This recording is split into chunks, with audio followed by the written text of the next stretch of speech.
दोस्तों जैसा कि आप सभी को पता है 28 अगस्त को हमारा कक्षा 12वीं का 28 अगस्त को हमारा कक्षा 12वीं का इकोनॉमिक्स अर्थशास्त्र का त्रैमासिक परीक्षा का पेपर है। इसलिए लगातार दोस्तों मैंने तैयारी कराना स्टार्ट कर दिया है। आपका प्रश्न बैंक है उसका हम सॉल्यूशन देख रहे हैं क्योंकि हाई चांसेस ये क्वेश्चन आएंगे और इसमें हर प्रकार के क्वेश्चन आपके कवर कर दिए गए हैं।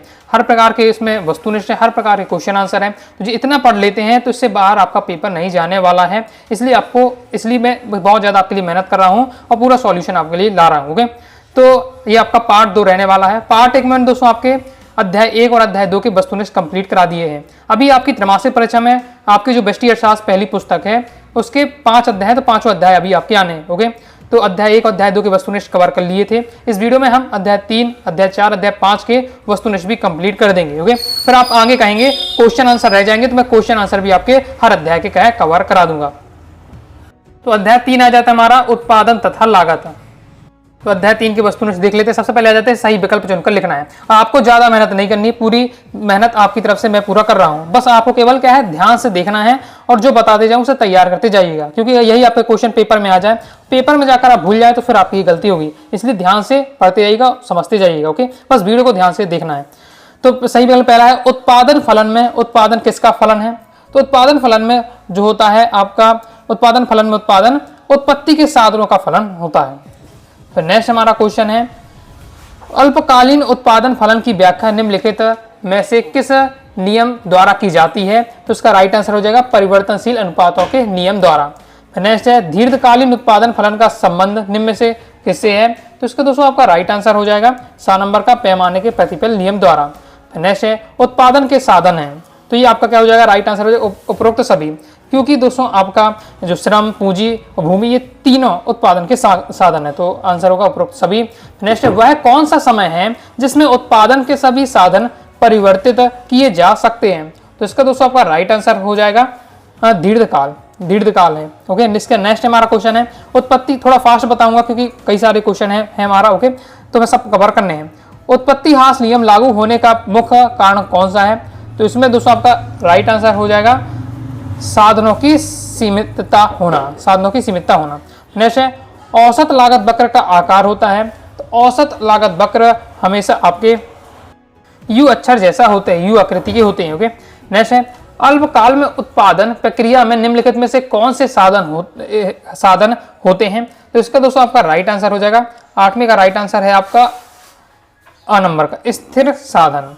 नेक्स्ट है उत्पादन बंद कर देने पर निम्नलिखित में से कौन सा प्रभाव बढ़ता है? अगर हम उत्पादन बंद कर देते हैं तो इसका राइट आंसर परिवर्तनशील लागतें शून्य हो जाती हैं।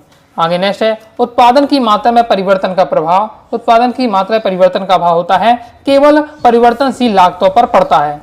आगे देख लेते हैं।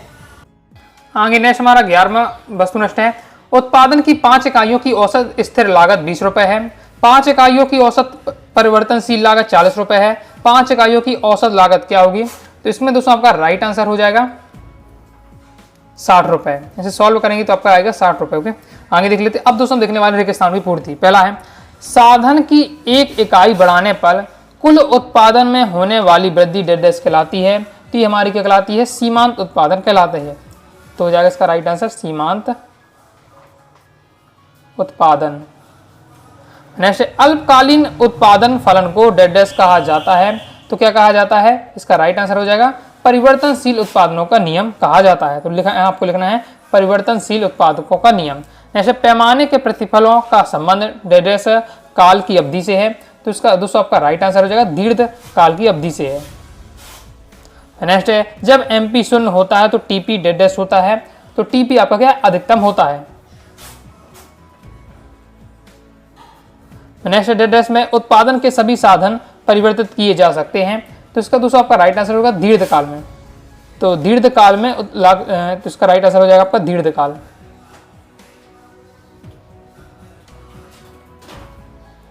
सीमांत लागत केवल डेढ़ लागतों पर निर्भर करती हैं। तो राइट आंसर होगा आपकी परिवर्तनशील लागतों पर निर्भर करती हैं। इसके बाद नेक्स्ट डेढ़ अवधि में स्थिर लागत नहीं होती है। तो इसका हो जाएगा आपका दीर्घ अवधि में स्थिर लागत नहीं होती है। उत्पादन की प्रति इकाई लागत को डेढ़ लागत कहते हैं। तो इसे हम कहते हैं औसत लागत। औसत लागत। नेक्स्ट है औसत लागत वक्र का आकार डैश अक्षर का होता है तो यू अक्षर का होता है। कुल परिवर्तनशील लागत बराबर होता है कुल लागत माइनस, तो इसका राइट आंसर हो जाएगा आपका स्थिर लागत। तो कुल परिवर्तनशील लागत बराबर होता है कुल लागत माइनस स्थिर लागत। आगे देख लेते। अब दोस्तों हमारी आ जाती है सही जोड़ियां। तो पहला है कुल लागत कुल उत्पादन परिवर्तन। कुल उत्पादन परिवर्तन हो जाएगा आप कहते हैं हम टीपी। फिर सीमांत उत्पादन, तो सीमांत उत्पादन हो जाएगा हमारा एमपी। फिर है स्थिर लागत, तो स्थिर लागत का हो जाएगा इसमें आपका एफसी, ये हो जाएगा तीसरा। फिर परिवर्तनशील लागत को VC हो जाएगा तो ये चौथा हो जाएगा। फिर अल्पकाल, तो अल्पकाल का हो जाएगा आपका कम से कम एक कारक में, तो ये हो जाएगा आपका पांचवा। तो छठवां है दीर्घकाल, तो दीर्घकाल का हो जाएगा अल्पकाल से संबंधित, तो ये हो जाएगा आपका छठवां। जैसे परिवर्ती अनुपात नियम, तो सातवां हो जाएगा दोस्तों आपका। यहाँ जो आपका दीर्घकाल है, दीर्घकाल होगा दोस्तों सभी कारकों में परिवर्तित, ये होगा आपका छठवां। फिर नेक्स्ट आपका परिवर्ती अनुपात का नियम, तो ये हो जाएगा आपका अल्पकाल से संबंधित, इस बार से आपका सातवां। फिर पैमाने के प्रतिफल, तो पैमाने का प्रतिफल होता है हमारा, इसमें आपका राइट आंसर हो जाएगा दीर्घकाल से संबंधित, तो हो जाएगा आपका आठवां। नेक्स्ट औसत लागत वक्र का आकार संबंध है, तो हो जाएगा यू अक्षर जैसा। उत्पादन फलन, उत्पादन फलन होता है हमारा लागतों तथा निर्गतों के बीच, तो हो जाएगा 10वां। कंप्लीट हो जाता। अब दोस्तों हम देखेंगे एक शब्द एक वाक्य में उत्तर। अल्पकालीन उत्पादन फलन को क्या कहा जाता है, तो हम कहते हैं परिवर्तनशील उत्पादकों का नियम। क्या कहते हैं? परिवर्तनशील उत्पादों का नियम। आगे देख लेते हैं। नेक्स्ट है एक निश्चित समय में उत्पादित वस्तुओं की कुल मात्रा क्या कहलाती है, तो हमारी कुल मात्रा कहलाती है कुल उत्पादन। कुल उत्पादन। नेक्स्ट उत्पादन फलन कितने प्रकार के होते हैं, तो उत्पादन फलन हमारे 2 प्रकार के होते हैं। उत्पादन के 4 साधनों के नाम लिखिए, तो उत्पादन के 4 साधन कौन से आपके हैं? आपका भूमि है, 2 नंबर में क्वेश्चन इस बार आ जाता है। ओके, श्रम है, पूंजी है, और हो जाएगा दोस्तों आपका संगठन। नेक्स्ट है पैमाने के प्रतिफल का संबंध किस प्रकार की अवधि से होता है, तो किस प्रकार की अवधि से होता है? दीर्घकालीन अवधि से होता है। नेक्स्ट किसी वस्तु के उत्पादन में मुद्रा के रूप में खर्च की गई क्या कहलाती है, तो ये दोस्तों हमारी कहलाती है लागत उत्पादन। तो लागत उत्पादन है। जैसे प्रति इकाई लागत को किस नाम से जाना जाता है, तो इसे हम जानते हैं औसत लागत है। औसत लागत। औसत लागत वक्र की आकृति अंग्रेजी के किस अक्षर जैसी होती है, तो यू अक्षर जैसी होती है। उत्पादन की मात्रा में परिवर्तन होने पर जो लागत परिवर्तित होती है उसे हम क्या कहते हैं? उसे हम परिवर्तनशील लागत कहते हैं। परिवर्तन होने वाली लागत परिवर्तनशील लागत।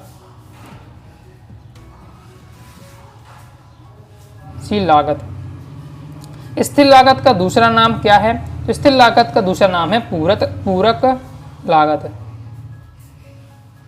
अब दोस्तों 7 देख लेते हैं। उत्पादन फलन में उत्पादन कीमतों का फलन है, तो ये हमारा सत्य हो जाएगा। कुल उत्पादन को एमपी से प्रदर्शित करते हैं, तो ये दोस्तों हमारा असत्य है। ये पहला भी आपका असत्य होने वाला है। ओके, उत्पादन फलन में उत्पादों की कीमत का फलन है, तो ये आपका सत्य होगा। ओके, और कुल उत्पादन को हम टीपी कहते हैं ना कि एमपी, तो इसलिए ये भी आपका सत्य हो जाएगा। ओके, जैसे सीमांत उत्पादन को टीपी द्वारा प्रदर्शित करते हैं, तो ये भी आपका सत्य हो जाएगा। औसत लागत वक्र का आकार यू अक्षर जैसा होता है, तो ये आपका सत्य हो जाएगा। अल्पकाल में उत्पादन के केवल स्थिर साधन होते हैं, तो ये दोस्तों आपका असत्य हो जाएगा। नेक्स्ट है उत्पादन बंद कर देने से स्थिर लागतें शून्य हो जाती हैं, तो ये भी आपका सत्य हो जाएगा। नेक्स्ट है प्रीमियम स्थिर लागत है, तो प्रीमियम दोस्तों आपका स्थिर लागत है, तो ये आपका बिल्कुल सत्य हो जाएगा। प्रीमियम एक स्थिर लागत है। तो उत्पादन की प्रति इकाई लागत को सीमांत लागत कहते हैं, तो ये हमारा असत्य हो जाएगा। उत्पत्ति ह्रास नियम लागू होता है क्योंकि साधन सीमित होते हैं, तो ये आपको बिल्कुल सत्य हो जाएगा। पैमाने के प्रतिफलों का संबंध दीर्घकाल से होता है, तो ये आपका सत्य हो जाएगा। ओके, एक क्वेश्चन जो आपके टॉपिक है वही है, फिर उसी एक ही क्वेश्चन को कई प्रकार, जैसे आपका औसत लागत वक्र का आकार यू जैसा होता है, तो यही आपको 7 ने पूछ लिया, या एक वाक्य में वही जोड़ी बना दिया है, बस क्वेश्चन को क्या घुमा फिरा करके उसे सही जोड़ी, टॉपिक आपका वही रहता है। एक चीज आप एंड में आप कंसेप्ट फिट कर लेते हैं तो फिर आपको ज़्यादा दिक्कत नहीं होगी, फिर किसी प्रकार से पूछे आपसे बन जाएगा। बाकी क्वेश्चन आंसर हैं तो हम आप कहेंगे तो मैं आपको क्या है ऑब्जेक्ट कंप्लीट हो जाएंगे आपका इस वीडियो में, तो आपको आगे के नेक्स्ट वीडियो में क्वेश्चन आंसर पर कंप्लीट करा दूंगा। ओके, आगे नेक्स्ट अध्याय के हम देख लेते हैं।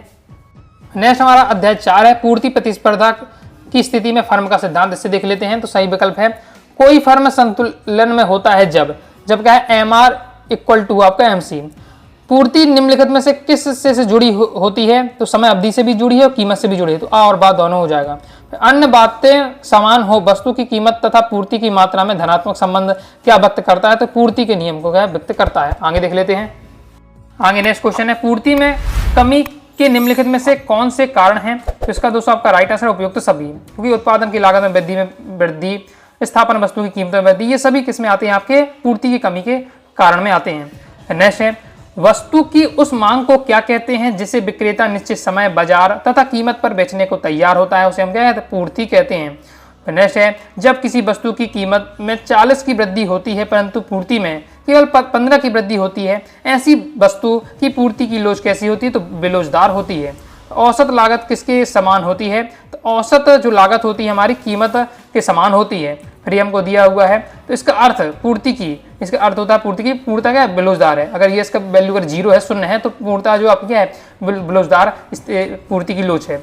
नेक्स्ट, निम्नलिखित चित्र प्रदर्शित करता है। तब ये जो चित्र हमें क्या प्रदर्शित करता है, ये हमें प्रदर्शित कर रहा है आपका पूर्णतः लोचदार पूर्ति। ओके, नेक्स्ट हमें दिया हुआ, अब ये क्या चित्र है, अब देखिए ये तो मिटा हुआ है, लेकिन आपको यहाँ समझ ये चित्र में क्या प्रदर्शित कर रहा है, तो ये हमारा जो चित्र है ये हमें क्या प्रदर्शित करता है कि पूर्णतः लोचदार पूर्ति। क्लियर है। रेगिस्तान की पूर्ति देख लेते हैं। पहला है सदैव वस्तु की प्रति इकाई कीमत को प्रदर्शित करता है, तो जो हमारा औसत लागत होता है, इसका आपको भरना है औसत लागत। तो औसत लागत सदैव क्या है, वस्तु की प्रति इकाई कीमत को प्रदर्शित करता है। आगे देख लेते हैं। नेक्स्ट है, जब MR होता है तब TP अधिकतम होता है, तो जब MR क्या हो, 0 हो, तब TP का अधिकतम होता है। कम कीमत पर पूर्ति स्टॉक से होती है, तो हमारे क्या होती है, कम कीमत पर पूर्ति स्टॉक से कम होती है। नेक्स्ट है, पूर्ति का नियम कीमत और वस्तु की पूर्ति के बीच से संबंध बताता है, तो किस प्रकार का संबंध बताता है, धनात्मक संबंध बताता है, तो हो जाएगा धनात्मक संबंध बताता है। नेक्स्ट, समान वस्तुओं के लिए पूर्ति वक्र ढाल का वाला होता है, तो किस ढाल का होता है, धनात्मक ढाल वाला होता है, धनात्मक।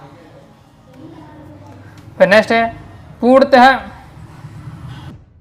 पूर्ति वक्र Y अक्षर के समांतर होता है, तो हो जाएगा पूर्णतः बिलोजदार पूर्ति वक्र Y अक्षर के समांतर होता है। अति अल्पकाल में पूर्ति पूर्णतः होती है, तो किस प्रकार की होती है, बिलोजदार होती है।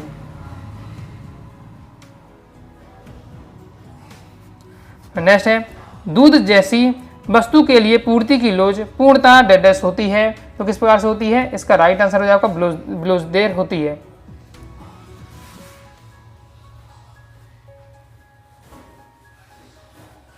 पूर्ति की कीमत लोच प्रकार की होती है, तो 5 प्रकार की होती है।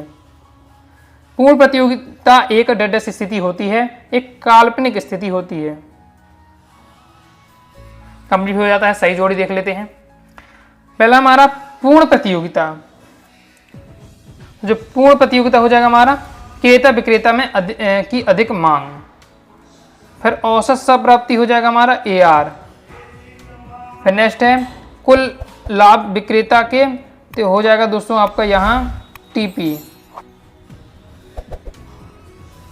फिर नेक्स्ट है हमारा क्वेश्चन, पूर्ण प्रतियोगिता में कारक का समय, तो ये हमारा क्या होना चाहिए, पूर्ण प्रतियोगिता में कारक का आपका समय हो जाएगा आपका MR = AR, तो ये हो जाएगा चौथा। पूर्ति का नियम, जो पूर्ति का नियम होता है हमारा कीमत एवं पूर्ति के सीधा संबंध होता है, तो हो जाएगा आपका 5वां। पूर्ति का विस्तार, पूर्ति का विस्तार हो जाएगा हमारा ऊंची कीमत पर अधिक पूर्ति, तो हो जाएगा आपका 6वां। पूर्ति का संकोचन, तो पूर्ति का जो आपका संकोचन हो जाएगा, ये हो जाएगा आपका कम कीमत पर कम पूर्ति, तो हो जाएगा आपका ये कौन सा है, 7वां।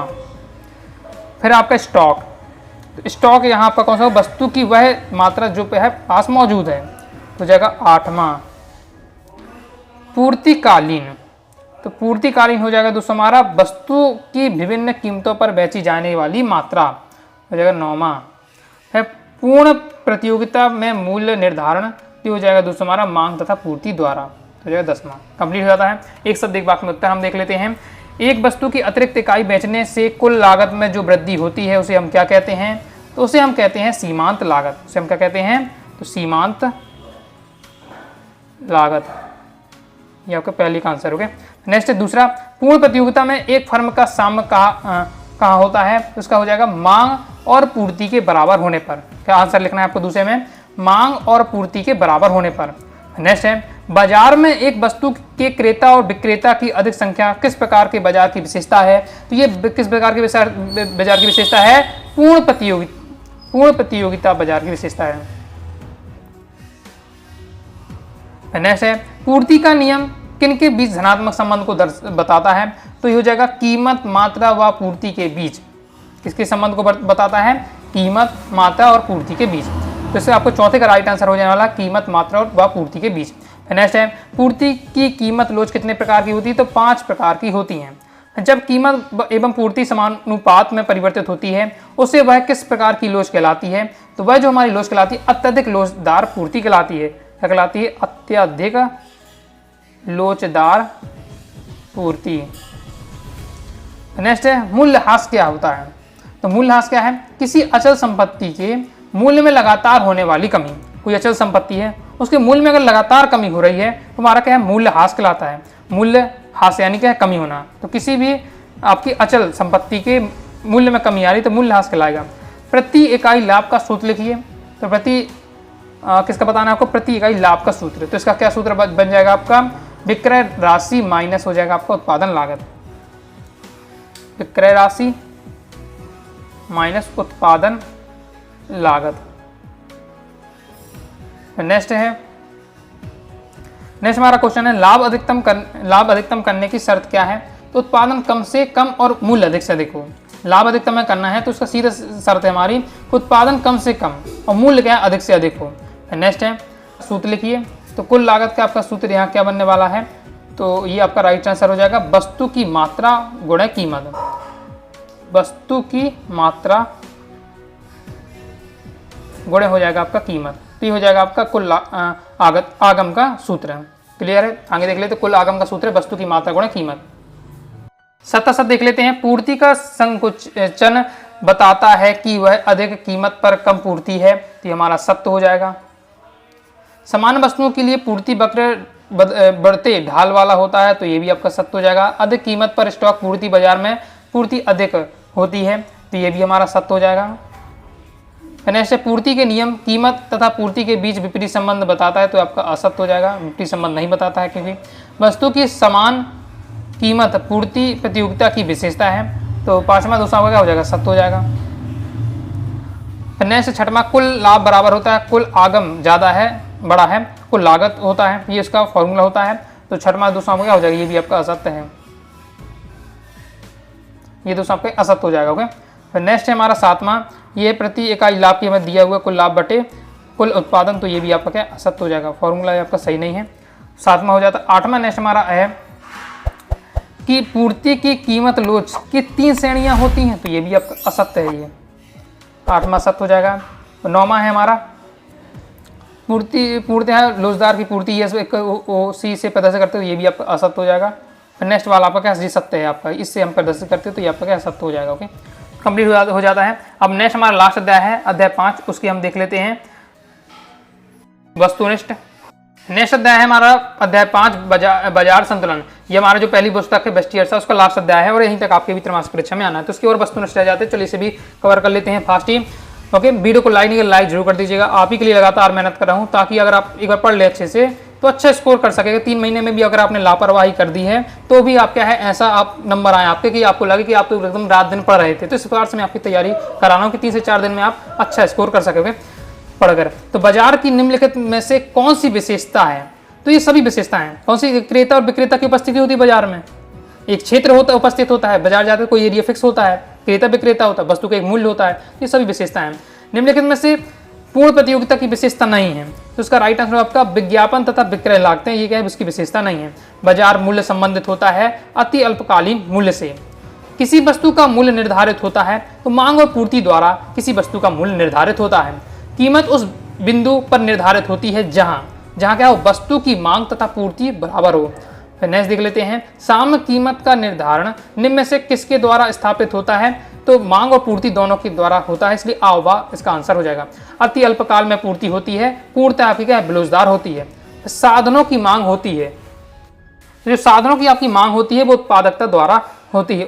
नेक्स्ट है, मजदूरी तथा श्रम की पूर्ति के बीच संबंध होता है, तो किस प्रकार का इसमें संबंध होता है, तो इसमें जो आपका संबंध होता है सीधा संबंध होता है। कृषि वस्तुओं के लिए कीमत निम्नतम सीमा को क्या कहा जाता है, तो न्यूनतम समर्थन मूल्य कहा जाता है। फिर एक स्थानों की पूर्ति देख लेते हैं। पहला है, पूर्ण प्रतियोगिता में विक्रेता डेडस वस्तुएं बेचता है, तो किस प्रकार की बेचता है, समरूप वस्तुएं, मतलब उसी के समान वस्तुएं हैं, जो एक बेच रहा है दुकानदार वही दूसरा बेच रहा है। ओके, नेक्स्ट है, पूर्ण प्रतियोगिता में फर्म का मांग वक्र डेडस लोचदार होता है, तो ये हमारा पूर्णतया लोचदार होता है, तो हो जाएगा पूर्णतया, ओके, तो हो जाएगा पूर्णतया लोचदार होता है। डेडस बाजार में फर्म की कीमत प्राप्त करता है, तो इसको हो जाएगा पूर्ण प्रतियोगिता, पूर्ण प्रतियोगी बाजार में, पूर्ण प्रतियोगी बाजार में फर्म कीमत प्राप्त करता होता है। ओके, वस्तु की कीमत का निर्धारण दोनों मांग एवं डेडस वक्रों से होता है, तो मांग और पूर्ति वक्रों से होता है। नेक्स्ट है, दीर्घकालीन कीमत को डेडस कीमत कहा जाता है, तो दीर्घकालीन कीमत को सामान्य कीमत कहा जाता है। डेडस कीमत उच्चावचन वाली की प्रक्रिया है, तो इसका राइट आंसर दीर्घकालीन कीमत उच्चावचन वाली प्रक्रिया है। जिस कीमत पर मांग एवं पूर्ति बराबर होती है उसे कौन सी कीमत कहते हैं, उसे हम दोस्तों साम्य कीमत कहते हैं। साधनों की मांग डेडस मांग होती है, जो हमारी साधनों की मांग होती है वो बाजार मांग होती है, तो हो जाएगा बाजार मांग होती है। मजदूरी एवं श्रम की पूर्ति के बीच डेडस संबंध होता है, तो किस प्रकार का संबंध होता है, सीधा संबंध होता है। जस्ट ऊपर हमने यहाँ देखा, ये पढ़ा यहाँ। ओके, नेक्स्ट है, श्रम की मांग उसकी डेडस पर निर्भर करती है, तो उसकी उत्पादन पर निर्भर करती है, तो उत्पादन पर क्या निर्भर करती है। कंप्लीट हो जाता है। सही जोड़ी हम देख लेते हैं। सही जोड़ी पहला है साम्य कीमत, तो सामान्य कीमत हमारा क्या हो जाएगा, इसका राइट आंसर हो जाएगा आपका साम्य कीमतों का हो जाएगा मांग बराबर होता है पूर्ति के, तो ये पहला हो जाएगा। तो कीमत उच्चतम सीमा पूर्ति द्वारा, तो ये हो जाएगा हमारा PFL, तो ये हो जाएगा दूसरा। फिर ऐसे कीमत निम्नतम सीमा बाजार पूर्ति, तो हो जाएगा PCL, ये हो जाएगा आपका तीसरा। नेक्स्ट है वस्तु की मांग होती है उपभोक्ता द्वारा, तो हो जाएगा चौथा। फिर आपका पांचवा है वस्तु की पूर्ति, तो जो आपकी वस्तु की पूर्ति हो जाएगी वो हो जाएगी आपका उत्पादक द्वारा। वस्तु की पूर्ति कौन करता है, उत्पादक, तो हो जाएगा आपका पांचवा। बाजार मूल्य की अवधि, तो ये बाजार मूल्य की जो अवधि हो जाएगी, इसका राइट आंसर आपका कौन सा होना चाहिए, अति अल्पकालीन, हो जाएगा छठवां। बाजार संतुलन, तो बाजार संतुलन है हमारा, ये हो जाएगा बाजार मांग, हो जाएगा आपका सातवां। नेक्स्ट मजदूरी दर का निर्धारण, जो मजदूरी दर का निर्धारण होता है, मजदूरी दर का निर्धारण हो जाएगा आपका श्रम की मांग तथा उसके आगे भी आपका होगा, लेकिन वैसे यहाँ से आप समझ सकते हैं, हो जाएगा आठवां। ऐसे कीमत निर्धारण में समय तत्व का विचार प्रस्तुत किया, ये विचार किया था, किसने दिया था, प्रोफेसर मालसन ने, तो हो जाएगा आपका ये। इसका नेक्स्ट है हमारा अति अल्प काल में पूर्ति होगी, तो कैसी होगी, पूर्णतः बेरोजगार होगी, तो यह 10वां कंप्लीट हो जाता है। अब देख लेते एक शब्द एक भाग में उत्तर। किसी वस्तु की कीमत निर्धारण में दो महत्वपूर्ण शक्तियां कौन सी होती हैं, तो दो महत्वपूर्ण शक्तियां कौन कौन सी, एक मांग व पूर्ति। वस्तु की मांग किसके द्वारा की जाती है, तो वस्तु की मांग कौन करेगा, ये उपभोक्ता करेंगे। ओके, उपभोक्ता करेंगे, उपभोक्ता द्वारा। लगान क्या है, तो लगान होता है भूमि पर दिया जाने वाला पुरस्कार, भूमि पर दिया जाने वाला पुरस्कार हमारा यहाँ लगान है। ओके, वस्तु की पूर्ति किसके द्वारा की जाती है, तो जो वस्तु की पूर्ति की जाती है उत्पादकों के द्वारा की जाती है, तो उत्पादकों के द्वारा की जाती है। अब देखिए यही बात है हमारे क्या है, जोड़ी में पूछ ली गई थी, आगे देख लेते हैं। नेक्स्ट अति अल्पकालीन मूल्य को क्या कहते हैं? जैसे हम कहते हैं बाजार मूल्य। बाजार मूल्य। कृषि वस्तुओं के लिए कीमत निम्नतम सीमा को क्या कहते हैं? इसे हम कहते हैं न्यूनतम समर्थन मूल्य। न्यूनतम समर्थन मूल्य। साधनों की मांग किस प्रकार की मांग होती है? तो साधनों की हमारी मांग जो होती है वो बाजार मांग होती है। श्रमिकों की मांग किस पर निर्भर करती है? तो ये हमारी वस्तु की मांग पर निर्भर करती है। नेक्स्ट, बाजार में वस्तु की कीमत किस बिंदु पर निर्धारित होती है? तो वस्तु की पूर्ति पर क्या निर्धारित होती है। कोई वस्तु की जो कीमत होती है उसकी पूर्ति पर निर्धारित होती है। ओके, जैसे जब क्या है किसी भी फसल खराब हो जाती है, ओके, किसी सीजन में अगर कोई फसल है वो खराब हो गई है तो उस समय आप बाजार में जाएंगे तो फसल की जो कीमत होगी बहुत ज़्यादा होगी, क्योंकि बाजार जब फसल खराब हो गई तो बाजार में आएगी, नहीं बाजार में आएगी, जितनी उपलब्ध उसकी कीमत अधिक हो जाएगी। लेकिन वही अगर कोई फसल आ रही तो उसकी कीमत आप देते हैं बहुत ज़्यादा क्या कम हो जाती है। तो किसने कीमत निर्धारण प्रक्रिया में समय तत्वों का विचार प्रस्तुत किया? अभी हम देख कर आ चुके हैं, सही जोड़ी में देखा था प्रोफेसर मानसन ने। तो यही एक टॉपिक को वो क्या घुमाते फिराते रहते हैं। कंप्लीट होता है। आप देख ले सत्य साधनों की मांग प्रत्यक्ष मांग कहलाती है, तो ये हमारा क्या असत्य हो जाएगा। मजदूरी एवं श्रम की पूर्ति के बीच विपरीत संबंध है, तो ये भी हमारा क्या हो जाएगा, असत्य हो जाएगा। हम पढ़ के आ रहे हैं बार बार कि सीधे संबंध है। ओके, श्रम की मांग श्रमिकों द्वारा की जाती है, तो ये आपका क्या हो जाएगा, असत्य हो जाएगा। पूर्ण प्रतियोगिता बाजार में संतुलन वहां होता है जहां बाजार मांग तथा बाजार पूर्ति बराबर होती है, तो ये हमारा सत्य हो जाएगा। कीमत उस बिंदु पर निर्धारित होती है जहां वस्तु की मांग अधिक हो वस्तु की पूर्ति से, तो ये आपका सत्य हो जाएगा। अति अल्पकाल में पूर्ति पूर्णता बिलोजदार होती है, तो छठवां दोष हमारा क्या हो जाएगा, ये सत्य हो जाएगा। नेक्स्ट है बाजार मूल्य का संबंध दीर्घकाल से है, तो यह असत्य हो जाएगा। सामान्य मूल्य का संबंध अति अल्पकाल से है, तो आठवां ये हमारा ये भी असत्य है।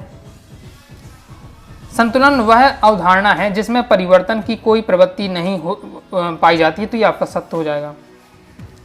संतुलन कीमत वह कीमत होती है जहां क्रेता वस्तु खरीदने के लिए तैयार हो परंतु विक्रेता वस्तु बेचने के लिए तैयार नहीं है, आपका सत्य हो जाएगा। ओके, संतुलित कीमत ये दोनों होते तैयार होते हैं। ओके, ये आपका सत्य हो यार, इसलिए कंप्लीट हुआ था। इस प्रकार से दोस्तों आपके मैंने आपके 3 अध्याय रह गए तो उनको भी करा दिए। तो पार्ट 1 में दोस्तों अध्याय 1 अध्याय 2 के वस्तुनिष्ठ के बारे में करा दिए थे।